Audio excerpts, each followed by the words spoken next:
Kita harus tahu siapa yang namanya wali. Wali itu artinya kekasih Allah. Kekasih Allah itu artinya apa? Di dalam Al-Quran, ala inna awliya Allahi la khawfun alaihim walahum yahzanun.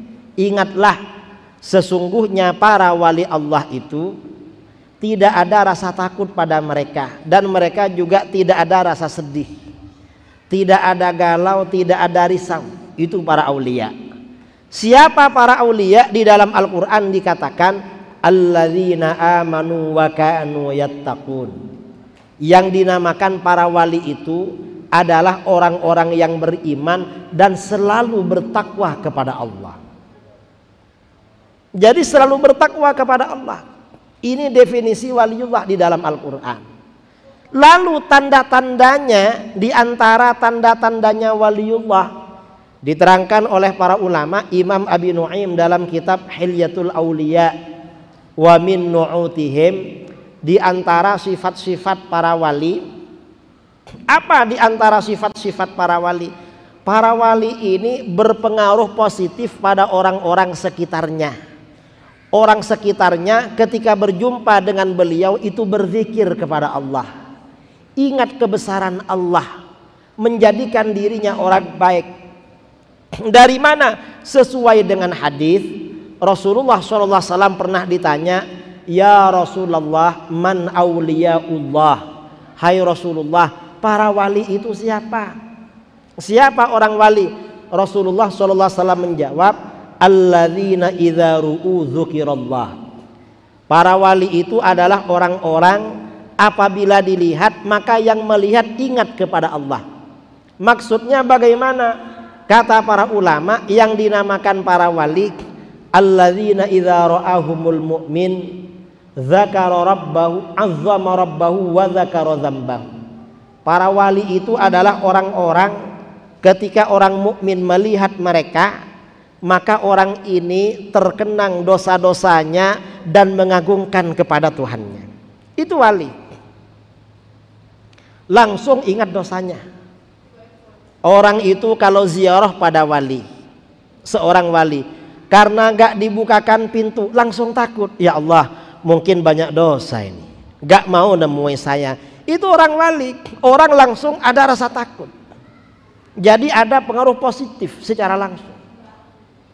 Wali seperti itu pengaruhnya. Dan dulu banyak kiai-kiai seperti itu.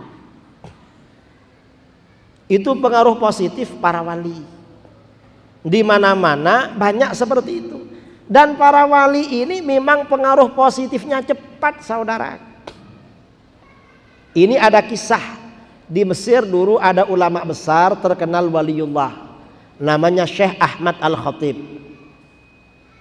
Suatu ketika ada seorang dokter. Seorang dokter ini tiba-tiba diberi musibah oleh Allah, jatuh bangkrut. Akhirnya apa? Karena dokter ini diberi musibah, jatuh bangkrut, dokter ini menyatakan diri, saya gak percaya pada Allah. Apa salah saya pada Allah? Kok saya dikasih ujian seperti ini? Saya gak punya salah. Akhirnya apa? Karena dia jatuh, oleh kawan-kawannya diajak ziarah kepada Syekh Al-Khatib yang terkenal wali. Ayo ziarah ke Syekh Al-Khatib. Saya gak percaya sama orang wali.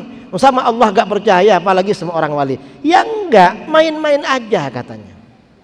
Kamu ini kalau pergi kemana-mana kan terhibur. Akhirnya karena dipaksa oleh kawannya pergi ke tempatnya Syekh Al-Khatib.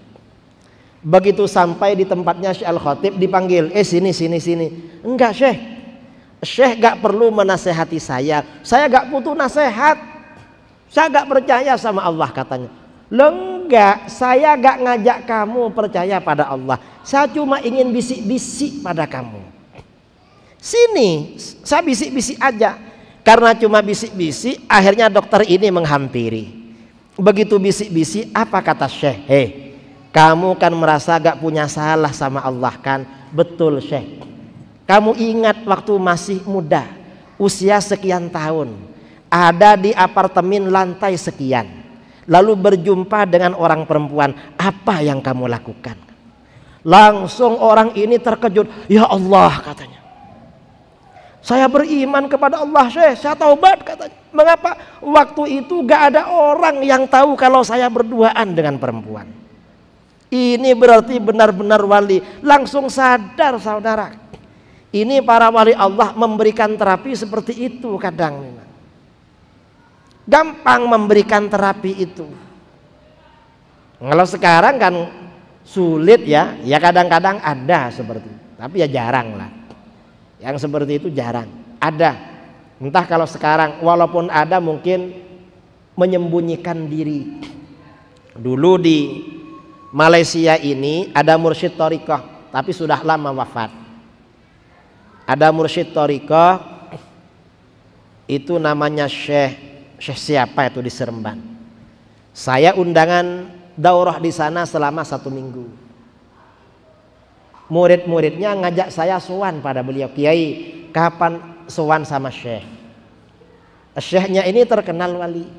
Bahkan ada ulama Yaman, ada Habib ulama Yaman ziarah pada beliau.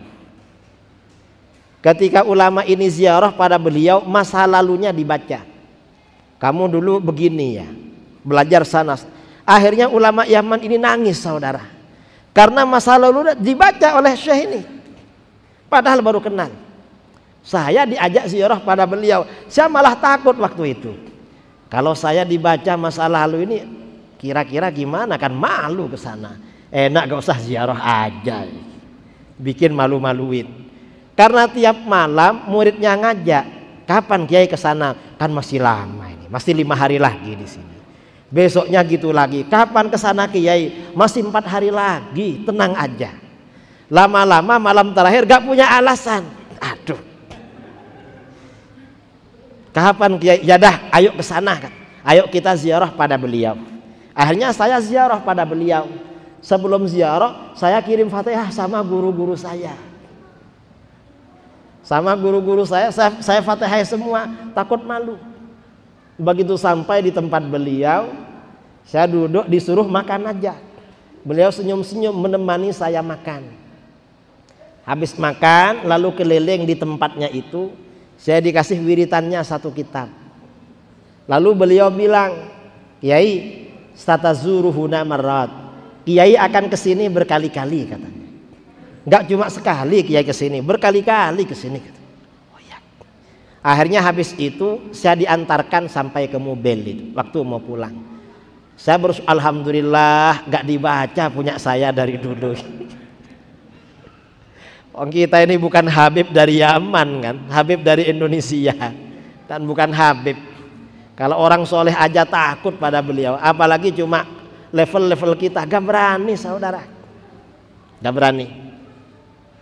Artinya apa? Orang wali itu, orang mau datang tuh takut. Takutnya bukan karena apa, ya ingat sama dosanya. Kita ini nakal mau ke sana ini. Gimana kalau dibaca? Itu orang wali. Jadi memang ada apa namanya ya, ada karomah lah. Karomah, ada kasyaf. Dan itu standarnya kembali kepada syariat. Dia memang harus orang yang istiqomah menjalankan syariat itu.